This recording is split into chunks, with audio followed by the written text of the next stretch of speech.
Welcome back, everyone. I'm your host, Aquel Jackson, and you're joining us for another episode of Athletes Unplugged. Today's guest is an 8-year former NFL veteran. His name is Ryan Mundy.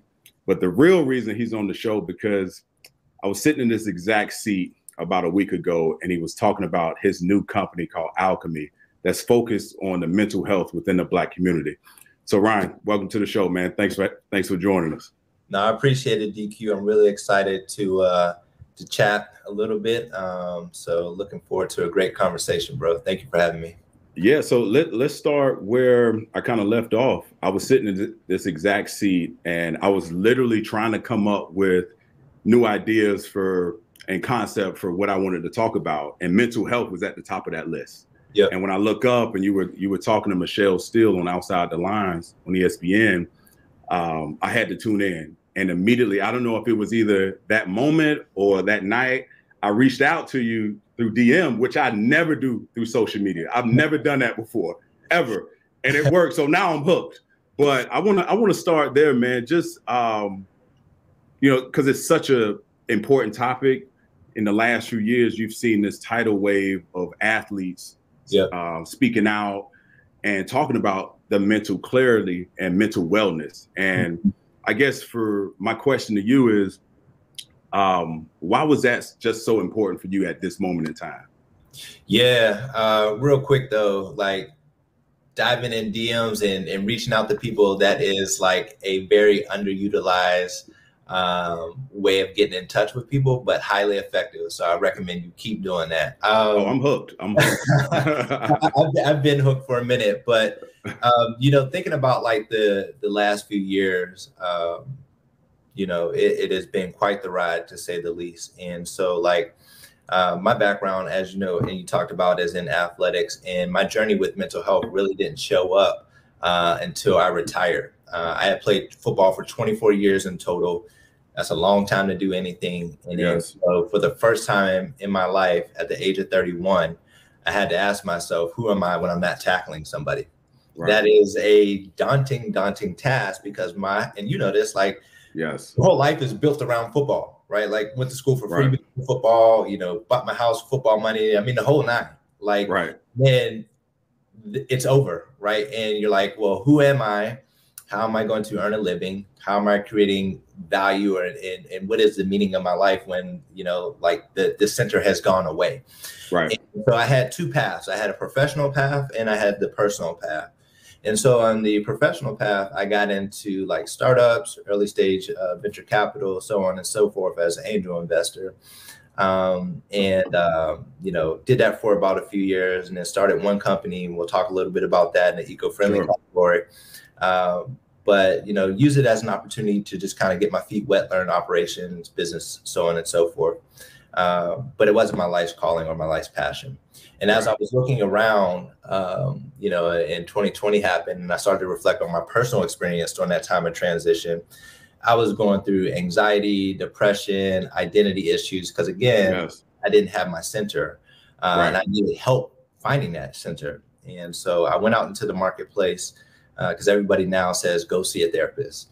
It's a really simple concept, but it's extremely hard to do. I was looking for help and support as Ryan Mundy, the Black man, the husband, the father, not the athlete. I knew who that guy was. And quite frankly, I didn't want to be that guy anymore. I didn't leave. I left football jaded. I was physically injured. I was emotionally hurt. And so I just wasn't in a good space. And when I went into the marketplace to get help, people were still talking to me about like, how much money could you make? All this. I'm like, man, I'm not doing that. But looked and really learned about like what cultural competency means, what therapeutic competence means, and thought that like, look, if I'm having these issues and I've been blessed and fortunate to have resources, and I still can't find the right care, then what's going on the south and west side of Chicago, the north side of Pittsburgh, the east side of Detroit, so on and so forth. And also during this time, my family was going through a laundry list of chronic disease and illness, type 2 diabetes, amputation, cardiovascular disease, Alzheimer's and dementia, the whole nine.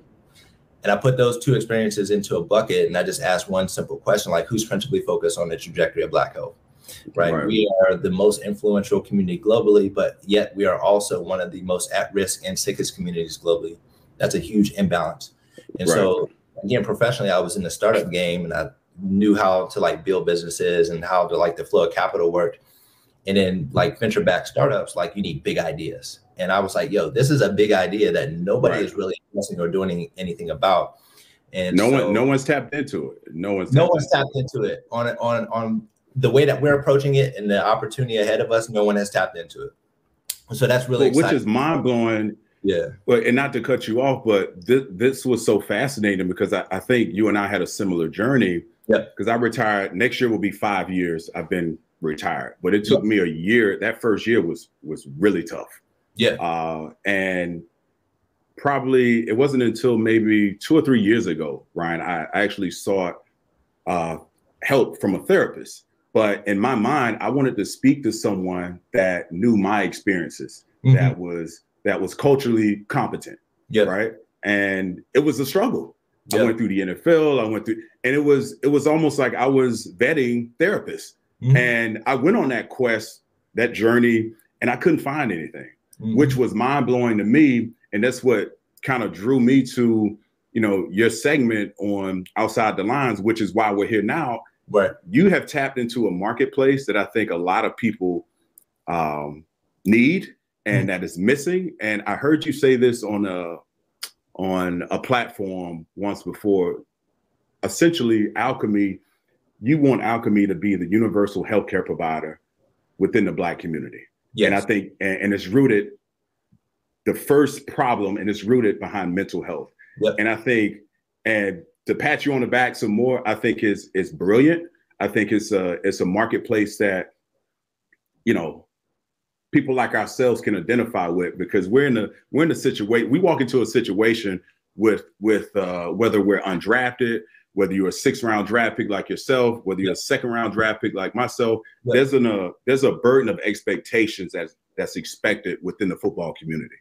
And a lot of people don't know how to address it. We don't know where to turn to. We don't know how to identify it. We don't know how to articulate it. So I did some searching. I went on, recently before we came on, I love going through your site, and I've told so many people about alkemehealth.com. Thank you. Just follow it, get in touch with it. Because a lot of athletes now, let me ask you this.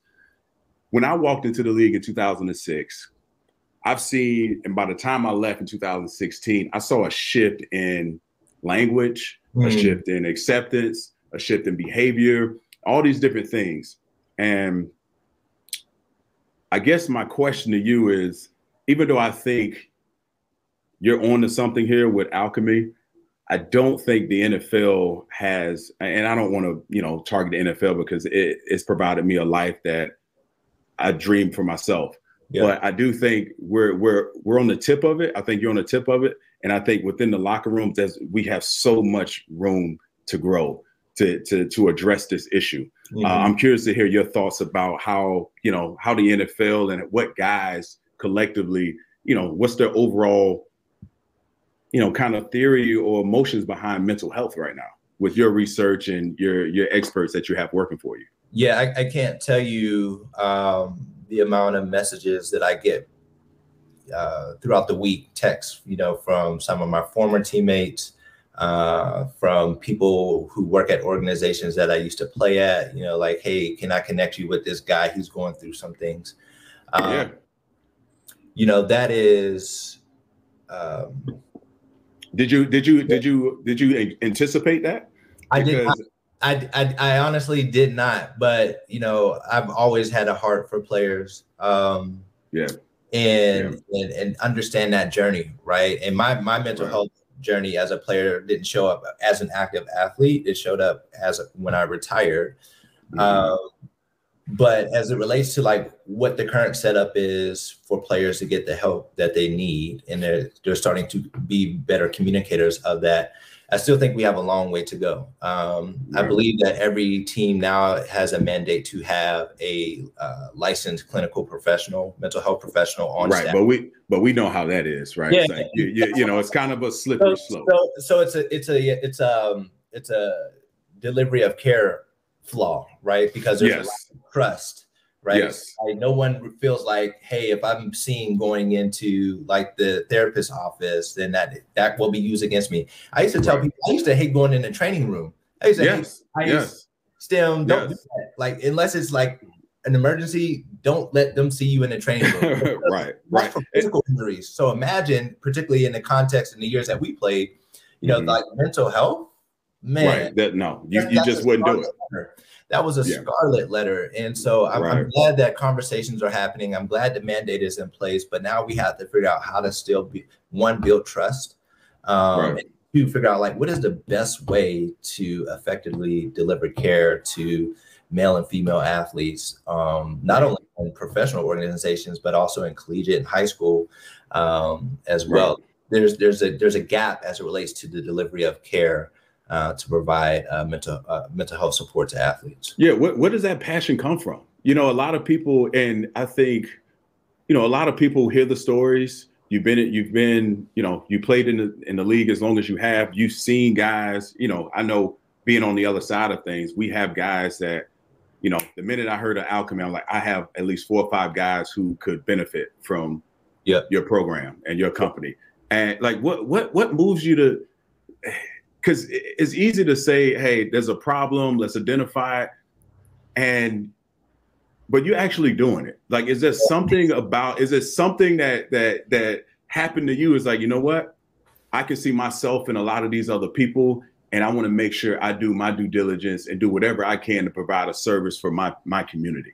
Yeah, I think that's twofold, right? Like just thinking about like the transition, and particularly we play defense, right? So, you know, you gotta, and I was literally saying this on the previous call, like you gotta be a different breed of cat to play defense. Like you gotta go towards it, you know, it's a little bit different type of mentality. Right. And I was really struggling during this time of transition around like, how do I apply those skills in a business context?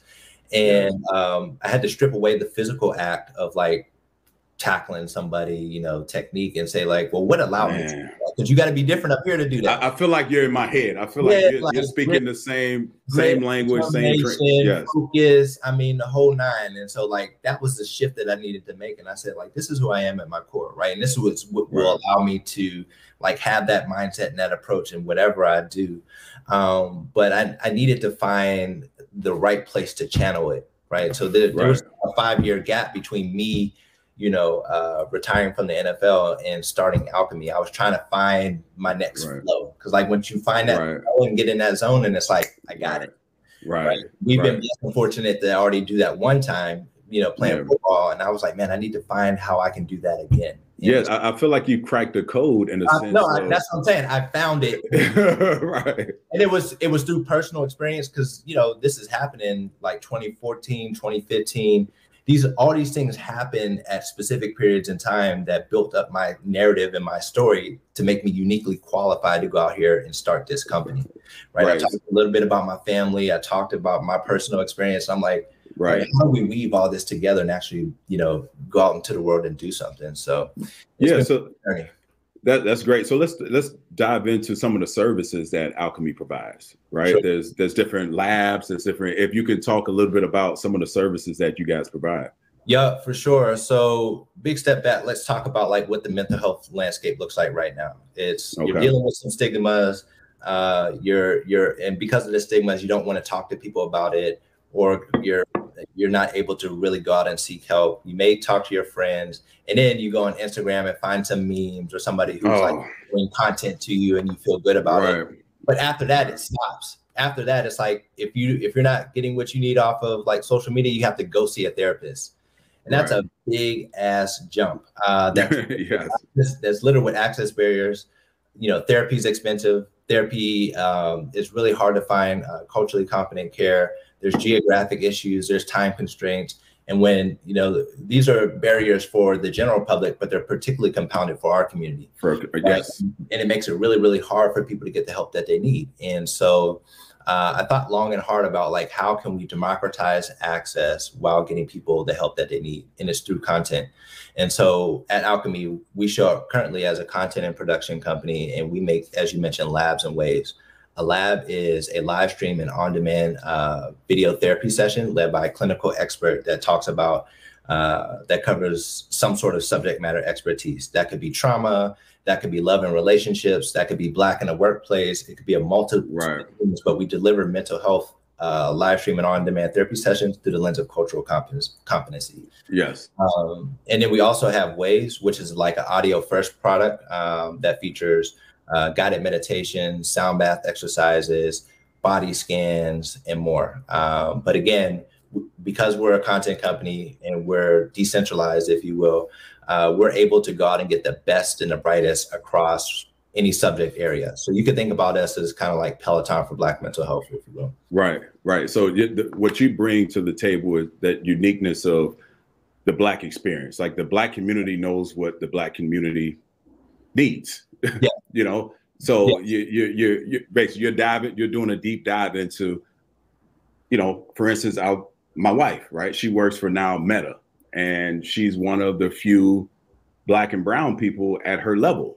Right. So there's different expectations, challenges that comes with that. So again, I really, you're onto something here, man. And my journey, you mentioned something earlier about your journey of mental health was after you retired. I'll share a quick story with you if I could. Yeah, for sure. Back in 2009, 2010, I signed a rookie deal out of college and signed a 4-year deal, which bled into the lockout. And I was injured. I tore both of my pecs. And so I was at a point where, you know, I was spending money that I didn't have. I wasn't taking care of my body physically or mentally. And a guy, I said this on my previous podcast, a guy, he has a book out. And if I can grab it here, his name is Trevor Moaz. And Lord rest his soul, he just passed away recently, but he just is forwarded by Russell Wilson. It's called It Takes What It Takes. And he was my mental coach doing this. He didn't like to be called a therapist, but he was a mental coach. For me, that was my first introduction into training not only your body physically, but your mind. You know, he was a firm believer in be careful what you say to yourself because you're always listening. You know, just he equipped me with different tools of how to deal with different issues. And it's something I carry with me to this day. And so I think it's definitely what you're doing, Alkeme, is definitely something that this is the future. This is the future of diving into Black awareness, Black wellness, mentally. But let's take a sharp turn and go through how we got to Alkeme, right? You know, I want to make sure everyone understands you're a University of Michigan graduate. While you were playing, you were able to go to graduate school at West Virginia. And recently, right after you retired, you were able to get your MBA at University of Miami. So you have the credentials. So you had the credentials going into it. So walk me through, if we could change gears for a second, your business partner, Phil, how you guys came up with this idea. And I actually have a straw. My wife loves these straws. SWZLE. You guys decided to go eco-friendly metal straws, and walk me through a guy that plays 8 years, right? And you know, 8 years in the NFL. You meet Phil, and you guys decide, you know what? There's a marketplace for eco-friendly straws, and you just recently sold it, right? Last year during the pandemic, which is fantastic. So you're one of the, again, I'll say this probably throughout this segment, you've cracked the code in terms of conceptualizing an idea, seeing it through, and then following it through and exiting out of a business deal. What was that journey like for you, and how did it come about? Man, it was mind blowing. That's incredible, dude. That's unbelievable, man. Yeah, it really is, man. Just, you know, I'll let you have the floor because I have so much to say about it. I've had quite the journey, bro. As you mentioned, I'm a very educated brother, and that was that was my way of like mitigating the risk around like transition. You know, you've heard it. Around like money management. It's not a pretty picture for a lot of our brothers in transition. And I was like, well, let me go get smart and hopefully that'll help. But as it relates to SWZLE, so, you know, the idea came about in the summer of 2018. And this was when plastic was the antichrist, and more specifically, plastic straws were the antichrist. And me and Phil, we would meet like, monthly or bi-monthly and kind of kick around ideas. I was looking to leave venture capital and actually go start a company, and I wanted to do it with somebody. And I was like, I like Phil. He's a sharp guy. We got a good rapport. Like, let's have monthly check-ins. And Phil was and Phil brought his own credentials as well, right? Phil's a beast. Phil is. Yeah, he was a beast. He had a ton of experience in the the apparel business, correct? Yes. Like he was. Yes. He was. It was a game changer for us. Like that skill around like knowing how to source and deal with Chinese manufacturers. He is a master at that. Yeah, like, master. And we were having one of our monthly check-ins, and the waitress put a paper straw into an iced coffee that we had, and it melted, it withered away in like 2 minutes. Right. And we looked at it and we're like, all right, this is what people are saying. He had already concepted the idea. He just never really acted on it. He's like, yeah, I've been thinking about this. Like sustainable solution in the marketplace. Like, I was like, well, let's start a business around it. Like, I'm looking to do something. Like, let's try it, Right. So we did it. We from that conversation, which happened around like mid-July to like mid-September, when we started a Kickstarter campaign. We hit our goal Kickstarter to get the business funded. And bro, I went all the way over to China. Wow. Yeah, I heard. I heard. I took my black ass all the way over to China to talk to Chinese manufacturers about stainless steel and paper straws. I went all the way across the world for that. So it's just such a great journey and experience. But we did really well with SWZLE. We got national distribution in Target, like Ross, TJ Maxx. TJ Maxx and others. Like we did okay. We did good for that's the amazing time and attention we put into it. We did really good. That's amazing. And then we ended up selling the business 3 years after we started it to a small like private equity shop of entrepreneurs. And that whole process, it happened really fast. It was one that happened at the right time because I was preparing to start Alkeme. So like literally we sold SWZLE like early October, and I had closed a funding round for Alkeme at the end of October. It was just like days. Yeah, it was a wild time. But yeah, SWZLE is I'm extremely thankful for Phil. He was definitely the brains and the engine that made a lot of it happen. And just a really, really great dude. And super sharp.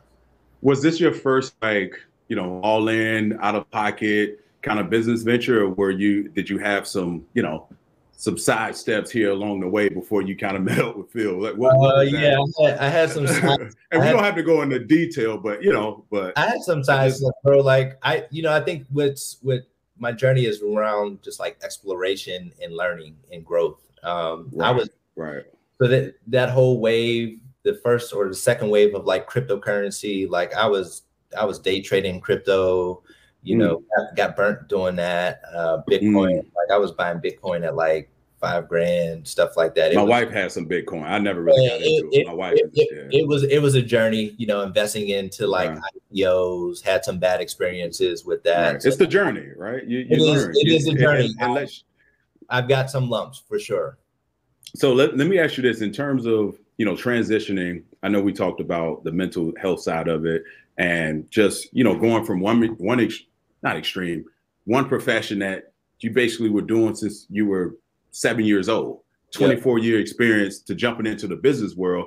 Even though you work in credentialed, you were educated. What was it like, as a form of using that NFL badge, stepping into those business, meetings and calls? Did you feel any type of resistance, or what was it like for you, in your opinion, stepping into that other world of business and education? That's a great question. Again, there's a few different dynamics here. I was, again, physically hurt, emotionally hurt. So I was like, man, F football, right? Like, right. But I knew like that was not the smart approach, because every time that I used Ryan Mundy, Chicago Bears as the subject line for an email, people would open it, respond, and see what I wanted. Right. Mm-hmm. So it was like this net where I had to leverage this asset, rightfully so. Like I worked my ass off to have that privilege. Absolutely. And so I had to figure out how to navigate those waters. But after, I got into a really good cadence with that, and my hit rate was like 90%. Like it was like, lights out type responses. So that was great. Wow. But when I got into those meetings and into those settings, like I really learned the art of conversation, right? As an athlete, people want to talk to you. Right. I won a Super Bowl, what was that like? In Chicago. What is Jay Cutler like? Blah, blah, blah, And that will get you in the door, right? But I'm not, I really wasn't interested in spending, 30 minutes, 25 minutes. Absolutely. Right. So I had to learn like the art of conversation and how to pivot that conversation to have something meaningful and a takeaway from me. And so by doing that, I had to make sure I knew my shit. Right. Like I had to really study and understand and say, like, look, I could go be able to speak the language. I could go toe for toe with you. Like business language, what's the latest trends, all that. You don't have to sit here and talk about like Jay Cutler the whole time. You know what I mean? Right. And that's I don't want to do that. Right. So it was a really big and important growth opportunity for me to, make sure that I was prepared in those conversations and in those settings. And also realizing the responsibility that, my interaction with these individuals shapes how they view the next athlete coming down the pipe. No doubt about it. Yeah, I take that very, very seriously, and always just try to represent for all athletes who are looking to do something outside of the line. It's important. It really is. And that's why you and I are having this conversation. I feel like the part of the reason I wanted to create this platform, in lieu of what you just said, is, to give a different perspective of athletes. We all know the bad apples get the headlines, but there's a lot of guys doing a lot of good throughout this league currently that are current players and former players. So with that being said, out of all these great, amazing things you've done, take me through. You also have a VC firm, correct? I used to. Okay. And it was what? Tech Leap? Yeah. Tech Leap. Yeah. I mean, so are there any things that, obviously this is your baby right now. Do you have the bandwidth do you have other projects that you're working on right now? As Absolutely opposed to, okay. No way. I'm 10 toes down and then some for Alkeme. Yeah, that's amazing. Again, I can't say it enough. If you have any loved ones, and I'm not talking to you, I'm talking to anyone that's going to tune in. If you have any loved ones, if you're dealing with anything, go to alkemehealth.com. Ryan Mundy is doing beautiful things within the community. I'm gonna dive into it and give them my credentials and everything like that, because I really want to. Ryan, I'm serious. Like if I can be of any service to you moving forward, feel free to reach out to me, man, because I feel like this is a space where we have you have the momentum right now. You have the attention of the world. Yes. On the heels of the pandemic, you have people like Simone Biles during the Olympics, Michael Phelps. Who are the latest? You were talking about Calvin Ridley, Lane Johnson. Yeah. So there's a lot of guys who are stepping out front and saying, you know what, this is an issue within our, sports community, from women to men and just in general, right? So again, I'm serious about that, man. I want to be of help, a service any way I can. Seriously, I want to spread the word as much as I can. Because just now there's nobody principally focused on mental health specifically for the Black and brown community, or there's nobody principally focused on mental health for athletes right now either. And so I'm like, all right, well, I'm sitting at the intersection of both of these worlds. So we have some like really cool and unique opportunities that'll roll out over the next year that specifically address athlete mental health too. So let me ask you, because it's such a sensitive topic and it's such an important role that you're playing in the Black community, how difficult has it been for a founder of a community to hire good people? Like, I would imagine that has to have its own challenges in itself, right? So what was? Are you asking around just like hiring in Yeah, and this from in terms of the cultural competence, from your experts. Just because you're Black doesn't mean you understand, the issues or what have you. So that's another hurdle and a challenge that you have to deal with. That is not what that means, and we try to make that very clear. However, that's the starting point for a lot of our community. Is like, look, if I'm gonna go talk to somebody or receive mental health support, I want to see somebody who's Black, point blank, period. But as far as like, our vetting process, we have a pretty thorough process. We have an in-house, we call her our resident therapist, Meg Watson. That's all therapists who come onto our platform, and the content, we have like a content review process. So nothing goes out the door without it being like put through the ringer. But the reality is, and this is why we started where we started, is because that less than 2% of clinical professionals are Black. And right. And then we already talked about like, just because you're Black doesn't make you a good. And I thought it was like 4%. Yeah. It's like, it's a very low percentage. It's super low, right? And then we add in the layer of saying like, well, just because you're Black doesn't mean that you're a good one, right? And then so that percentage gets even smaller. And so it makes it really, really really hard for people to get the care that they need. So, democratizing access to content is a great starting point for us.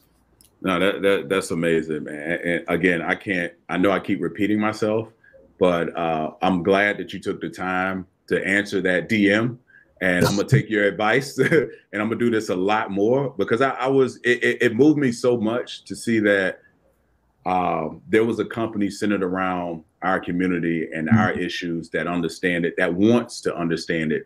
And I think you're gonna have I'm sure you're probably dealing with it now. A lot of former guys reaching out, and other people want to be a part of this. And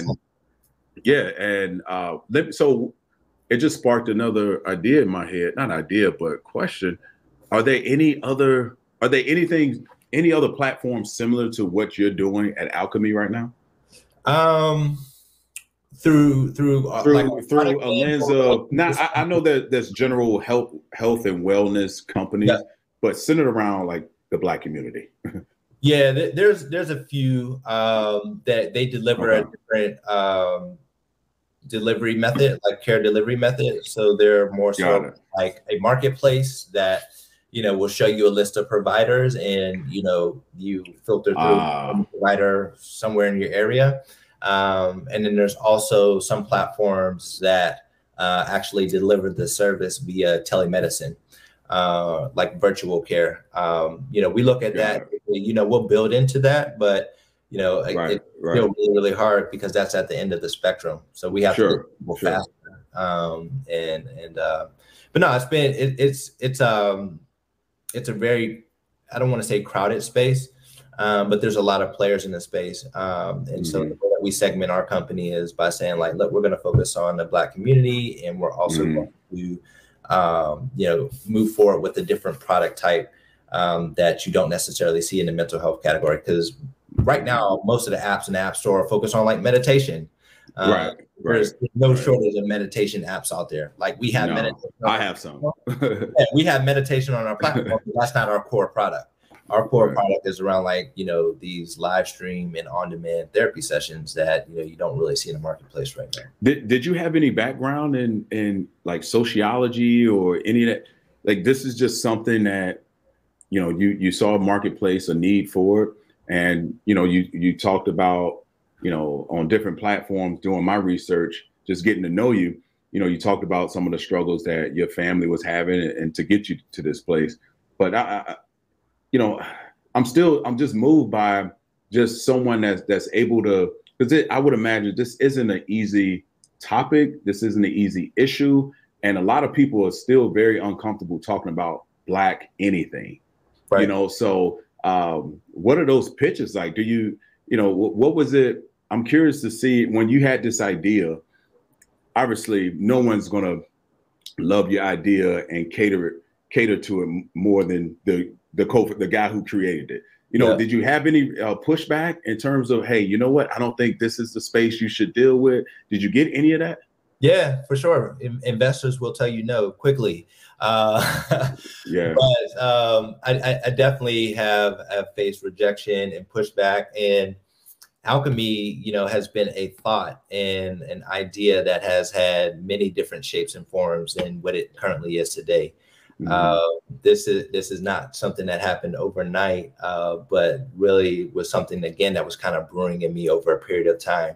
Right. And so the initial thought around Alkeme was like, how do we become the universal healthcare provider for the Black community through physical products?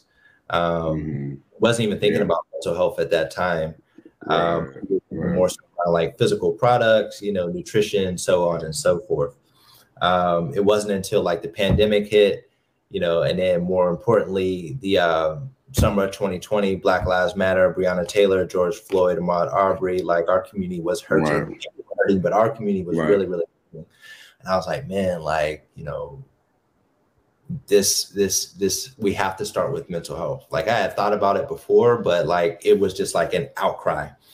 And so, it's been a journey for sure. But what's allowed me to stay on this journey is just the endurance, the belief, the conviction that I have around it.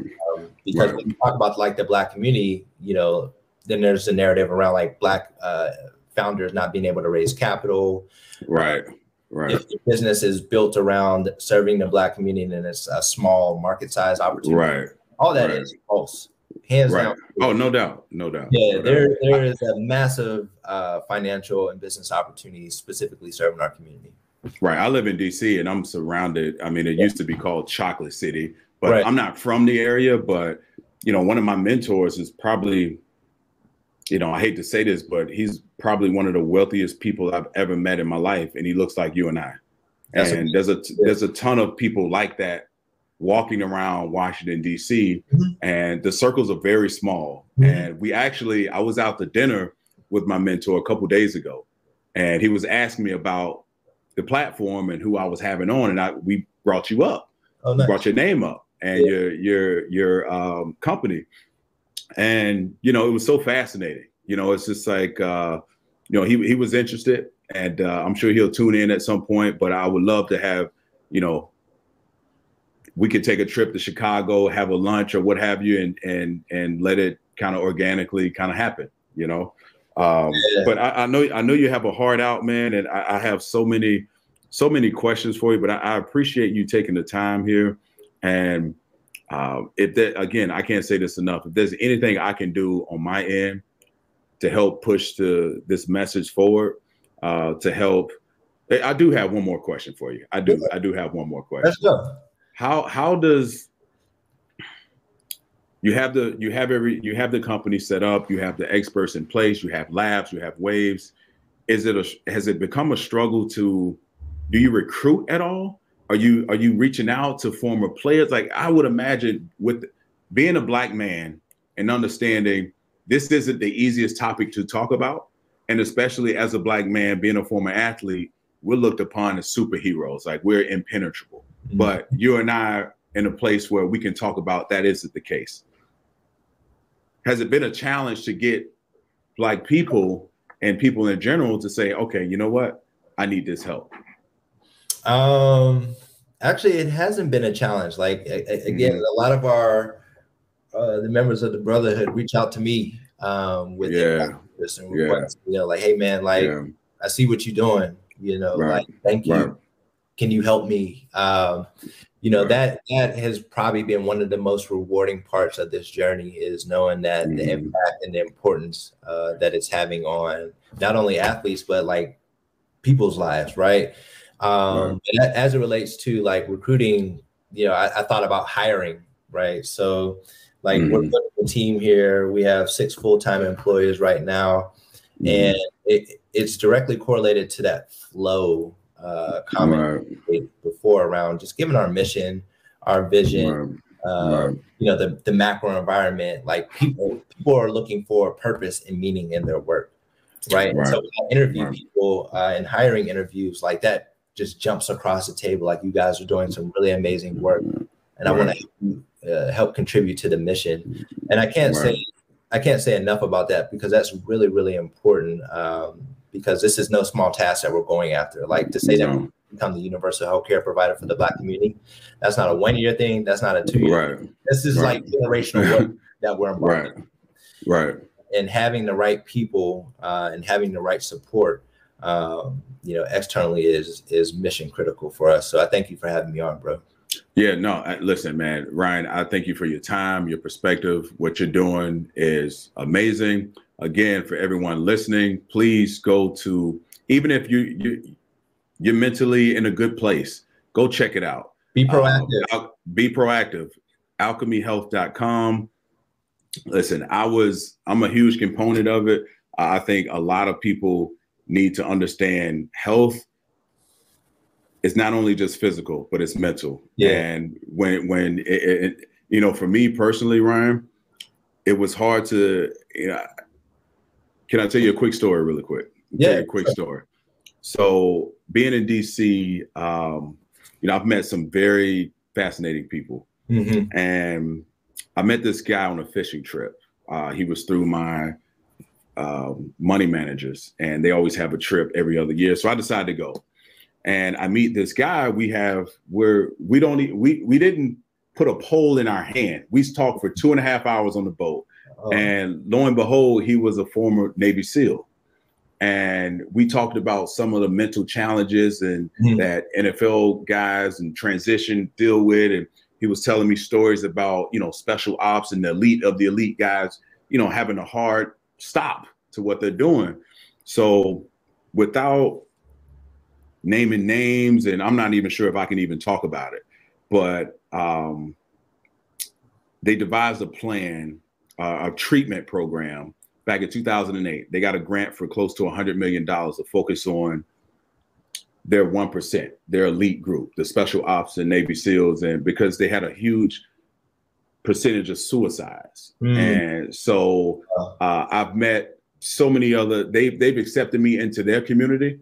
And I had a chance to, go through a treatment of myself because I too was dealing with some mental fogs that I couldn't put into words. And it's kind of, it's hard to put into words. It's hard to quantify at this moment. But I'm going back in a few weeks to go through the treatment. But it's something that offline I want to talk to you about. That they're doing really great things, and it's been really great for me. It's been really great for me, and I'm sure a lot of others could benefit from it. But I won't hold you, Ryan. Well, that's all good. I appreciate your time and perspective, man. As always, keep doing bigger and beautiful things. And I'm telling you, if you need me, I don't care what the hell it is. You can call me last minute. I'm here to help and just, contribute to the mission, brother. Yeah, I mean, likewise. I hope you feel that feeling is mutual, which is why, and that goes for any athlete, right?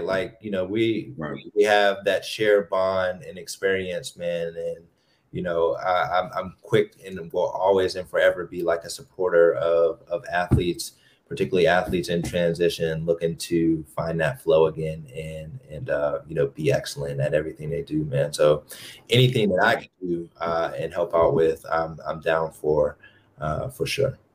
All right, brother. Thank you, brother. Thanks, Steve. Take care. All right.